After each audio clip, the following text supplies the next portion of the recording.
Let's start with the Twitter Files hearing today. Two of the several Twitter Files journalists, Matt Taibbi and Michael Shellenberger, testified to the Select Subcommittee on the Weaponization of the Federal Government. Now, some of the House members who sit on this committee include Thomas Massie, Matt Gaetz, and Debbie Wasserman Schultz. The pair were invited to discuss the significance of what was discovered in the files, but during the hearing, they were met with hostility from Democrats who smeared them, demanded they name their sources, and accused them of being dangerous. The hearing started with an opening statement by Representative Jim Jordan, who chairs the committee, the Republican from Ohio, followed by an opening statement from the Democrat ranking member, Representative Stacey Plaskett, who represents the Virgin Islands. Here she is getting the first dig in. And to praise him for his work. This isn't just a matter of what data was given to these so-called journalists before us now. There are many legitimate questions about where Musk got the financing to buy Twitter. We know for a fact that foreign countries like Qatar. Yeah, she also alleged that Taibbi and Shellenberger pose a direct threat to the people who oppose them. Watch this. Here's Yoel Roth describing the harassment he and other former Twitter employees have faced because of the irresponsible way in which the witnesses in front of us and others have released this cherry-picked, out-of-context data. The Twitter Files, I would note first and foremost, didn't just affect me, but affected much more junior employees at Twitter. Employees as far away as Manila in the Philippines were doxxed, had their families threatened, and experienced harm equal to or greater than what I've experienced. But concurrent with the Twitter Files, Elon Musk also made the decision to share a defamatory allegation that I support or condone pedophilia. And this lie led directly to a wave of homophobic and anti-Semitic threats and harassment against me, of which Twitter has removed vanishingly little. And following the Daily Mail's decision to publish where I live, ultimately I had to leave my home and sell it. Those are the consequences for this type of online harassment and speech. Thank you.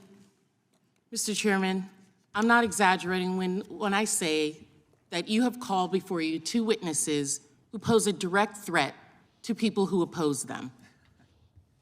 All right. So if you expose journalism, if you actually put out the truth, then you could be harming people, because then the bad guys, the people who are doing the wrong things, might end up being targeted, which is not even what Yoel Roth was saying. He actually was saying he was targeted after things that were said by others, not the journalism that was revealed by Matt Taibbi and Shellenberger. But this is just showing how far gone Democrats are when it comes to this.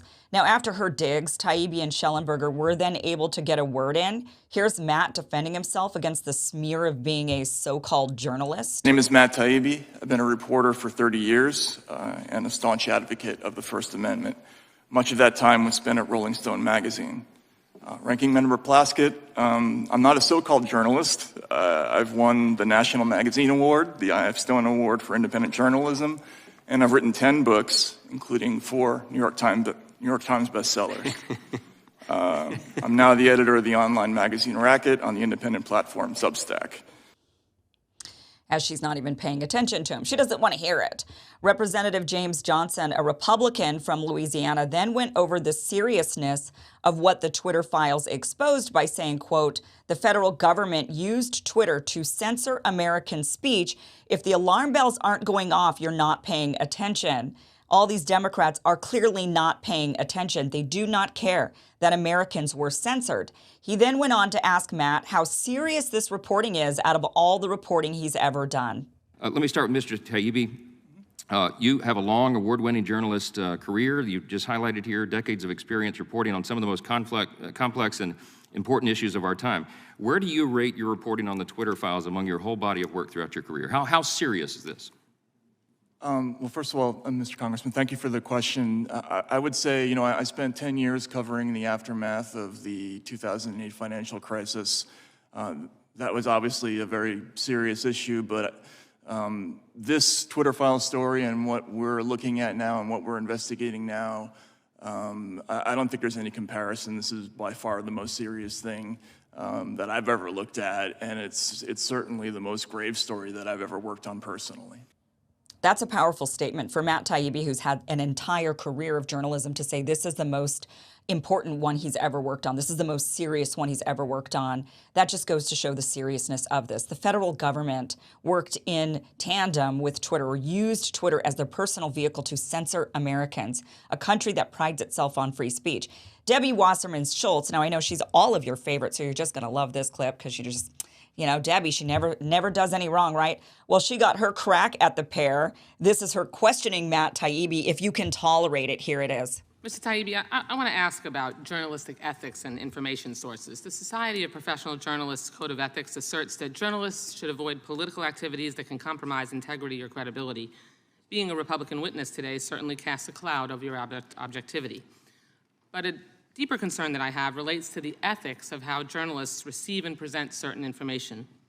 Journalists should avoid accepting spoon-fed, cherry-picked information if it's likely to be slanted, incomplete, or designed to reach a foregone, easily disputed, or invalid conclusion. Would you agree with that? I think it depends.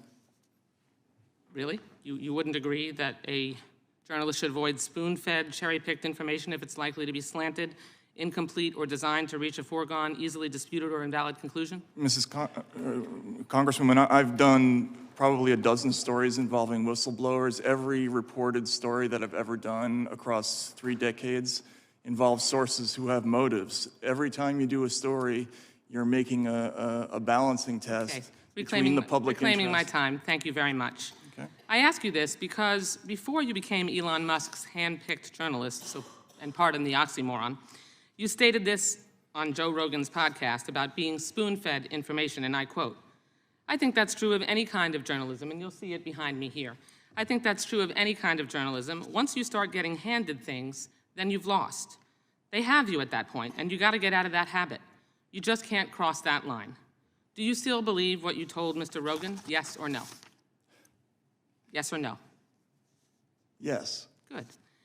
Now, you crossed that line with the Twitter files. No. Elon Musk, it's my time. Please do not interrupt me. Elon Musk spoon-fed you his cherry-picked information, which you must have suspected promotes a slanted viewpoint, or at the very least generates another right-wing conspiracy theory. You violated your own standard, and you appear to have benefited from it.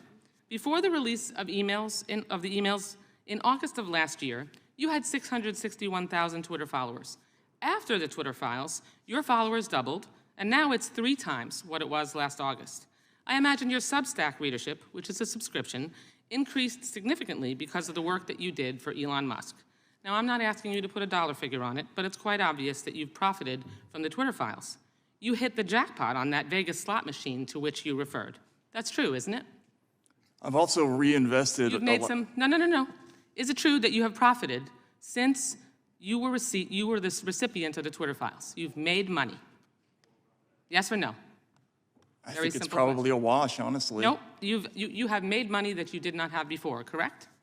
But I've also spent money that I didn't have before. I just hired a whole group of people to invest. Patently obvious answer, reclaiming my time.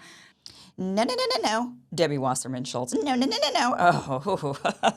Oh, okay. You know, her going after Matt for you shouldn't be taking spoon-fed, cherry-picked, slanted information, or however she put it. He rightfully went back at her and said that's every source, essentially. And as a journalist, what you have to do is you have to listen to your sources, the information you're receiving, and then you balance that against other information that you gather. You don't just gather one source and then leave it at that. And that is not what the Twitter files did either. When they got the Twitter files, they actually went around and started investigating. Who were these Americans that were censored? Did they know that they were censored? Did they know that they were on blacklists? They contacted them. They found out. Many of these Americans said, no, this is ridiculous. I'm not a Russian bot. That is what you do when you receive the information. Every piece of information you receive as a journalist is going to be biased. It is your job then as a journalist to go and do deeper digging, do the due diligence to discover what is What's the there with it? And that is, of course, what Matt Taibbi does. And then for her to pick out whether or not he made money from this. So essentially, journalists who break stories, their names become well known. And when they become well known, what do you expect is going to happen? Their journalism is going to be more in demand. That's the way it works. So of course, their paychecks are going to increase.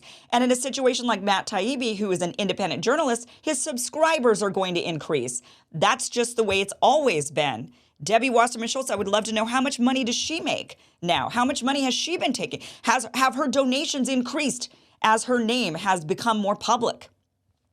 We could ask her the same questions. But no. This is her time to be asking all the questions. She's not the only one who was a bit abhorrent during this hearing. Here's Democrat Rep. Garcia from Texas trying to get Matt to reveal his source. Yes, and I refer to that person as a source. So you're not going to tell us when Musk first approached you? Again, Congressman, when you're asking me you're asking a journalist to reveal a source. So then you consider Mr. Musk to be the direct source of all this? No, now you're trying to get me to say that he is the source. I just can't answer your question. Well, he either is or he isn't. If you're telling me you can't answer because it's your source, well, then the only logical conclusion is that he is, in fact, your source. Well, you're free to conclude that.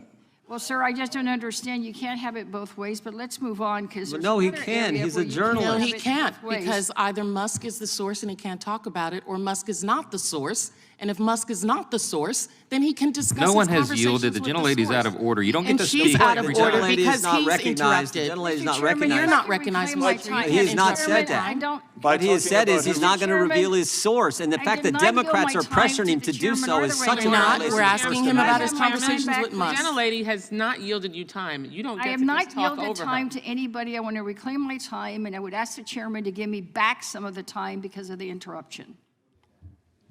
Mr. Chairman, I am asking you if you will give me the seconds that I lost. We will give you that 10 seconds. Thank you. I mean, what a shit show. Oh, gosh. Okay, he's not going to reveal his source. And they say, well, so then it's not Elon, or it is Elon. Which is it? I'm not going to say either way. That's how you don't reveal your source. Well, as much of a debacle this whole thing was, all was not lost because there were some reps who seemed to get it. They just happen to be all Republicans. Here's Rep. Kamek from Florida talking about the censorship of real medical doctors. Up on the screen, you can see an email from October of 2020. This is from then NIH Director Francis Collins to Dr. Anthony Fauci. It goes on in to say this proposal, talking about the Great Barrington Declaration, is from 3 fringe epidemiologists who met with the secretary, and it seems to be getting a lot of attention, even a co-signature from a Nobel Prize winner. Key line in here that I would like to point out: there needs to be a, quote, quick and devastating published takedown of its premises. I don't see anything like that online yet. Is it underway? Signed, Francis. Now, what I find interesting is if you fast forward into June of 2021, the Biden administration was raging at social media companies. There is communications that we can produce, for the record, that state we would like you to combat, quote unquote, misinformation. Now, we, thanks to the Twitter files, know that Twitter executives were using the term visibility filtering, and that really, to the rest of the American general public, was shadow banning, correct? Yes. Okay. So all of a sudden, we saw a rash of blacklists created by Twitter at the highest levels that were taking down some of the signatories and creators of this very Barrington Declaration, correct? Jay Bhattacharya, the Yes. Stanford professor, who I don't think anybody considers a fringe epidemiologist, was indeed, I'm sorry, I didn't piece it together. He was indeed visibility filtered. Correct. And so this blacklist that was created that really was used to deplatform, reduce visibility, Yes. create lists internally where people couldn't even see their profiles. That was used against doctors and scientists who produced information that was contrary to what the CDC was putting out, despite the fact that we now know that what they were publishing had scientific basis and in fact was valid. Absolutely, and not only that, but these are secret blacklists. So Professor Bhattacharya had no idea he was on it. I mean, this is East Germany Stasi kind of behavior. That's what this is. And the Great Barrington Declaration, by the way, I was skeptical of it at the time, but it actually now looks pretty good in terms of how response to COVID. But even if it was totally wrong, it still deserved, I mean, this is the whole point of the First Amendment, is that Absolutely. I think we all have the experience of you're not right until you're wrong a lot. You know, you actually have to have that debate and that conversation. So by repressing that, we actually stifled, I think, a much broader conversation we could have had about how to effectively respond to COVID because they were secretly blacklisting people like Jay Bhattacharya. And we're actually going to get a little bit more into that when we go over the hearing that was had about the origins of COVID-19. It kind of ties into that a little bit. Here's another rep that actually gets it. Representative Bishop from North Carolina showcased how our own government admits to propagandizing the American people. I want to introduce you to, or introduce the country to somebody else. I think you've mentioned it in one of your writings, Richard Stengel. You know who that is? Yes, he's the former, the first head of the Global Engagement I Center. want the American people to hear from him for 30 seconds. Basically, every country creates their own narrative story. And you know, my old job at the State Department was what people used to joke as the chief propagandist job. We haven't talked about propaganda. Propaganda, I'm not against propaganda. Every country does it, and they have to do it to their own population. Every country does it. Every country does propaganda, and they have to do it to their own people, is what Mr. Stengel said. If I understand correctly, he was the head of the Global Engagement Center at its creation, right? He was, and in his book, Information Wars, there are a number of passages where he talks about creating a whole of government solution to the information problem. He hastened to say that he didn't want to create a quote, information ministry, but what he was describing roughly approximates that. In the half minute I've got left, he also was associated with Hamilton 68, right? The Global Engagement Center certainly had ties to Hamilton 68. I think it's closer than that. Well, that'll come out. Okay. Well, I'd be anxious to hear that. I hope I'll get yielded in a minute or two from somebody else down the way. There's all sorts of stuff to disclose. This committee has to uncover not that single instance, but this system that you have described. This is the hope that Americans have to set this right. This committee, and that hostility shows what we're up against. It's not 3 pillars to the system, it is 4. And you're seeing the left move to crush you and anybody else who tries to expose this. I yield. Absolutely. And that is what's so scary, is Democrats on that committee just asserted over and over that the bad guys were the journalists who were exposing the fact the government was in on censoring the American people. That is how far gone Democrats are.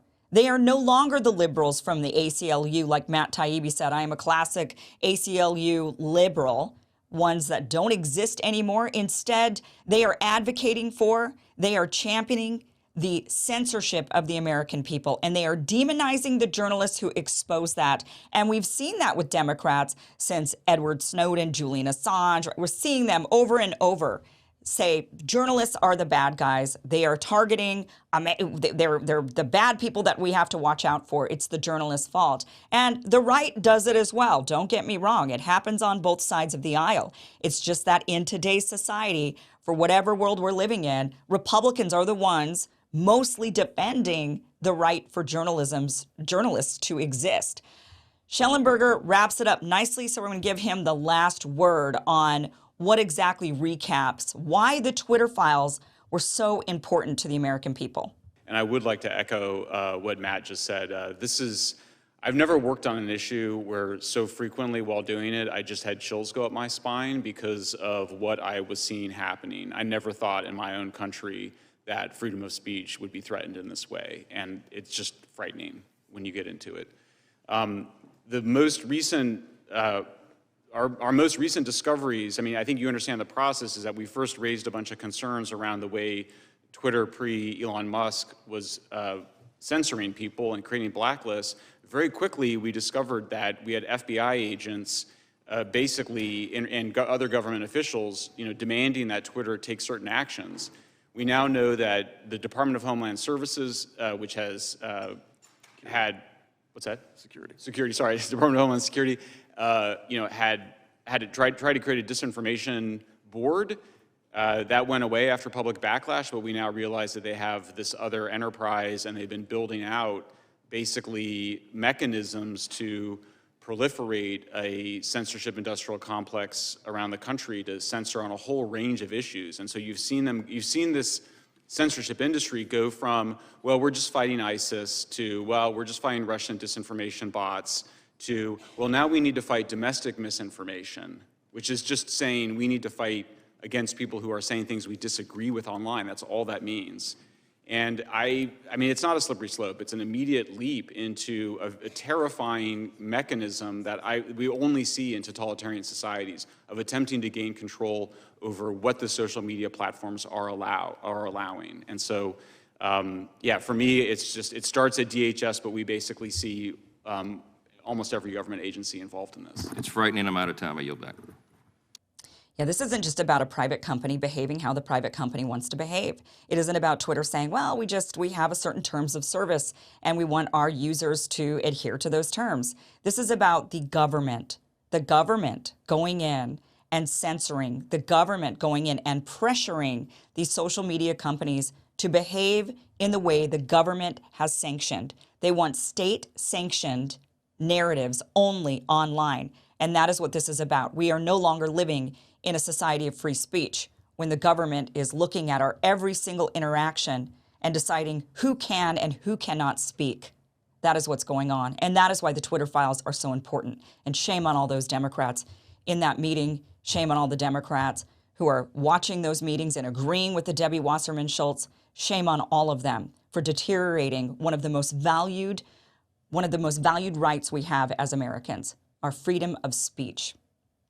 Right, we do have constitutional attorney Robert Barnes coming up next, but first, you can get a free safe for qualifying purchases through Birch Gold. You could get one of these free safes through March 31st on those qualifying purchases. You can go to birchgold.com/Kim to get your free info kit and to see if you qualify, if you will be making one of those qualified purchases. You can put your actual gold and precious metals into that safe once you get it, if that's the way you want to go, or you can choose to invest in gold that is kept safely for you at a different location. You could do that through a 401k or an IRA in precious metals, and Birch Gold will walk you through what is the best solution for you. So you don't have to rely on whatever it is the government is going to do when it comes to your retirement. You can diversify and get yourself into gold, which is a very stable commodity that's been around for a long time, thousands of years really, and it's been very, very stable throughout. So go to birchgold.com/Kim to get that free info kit.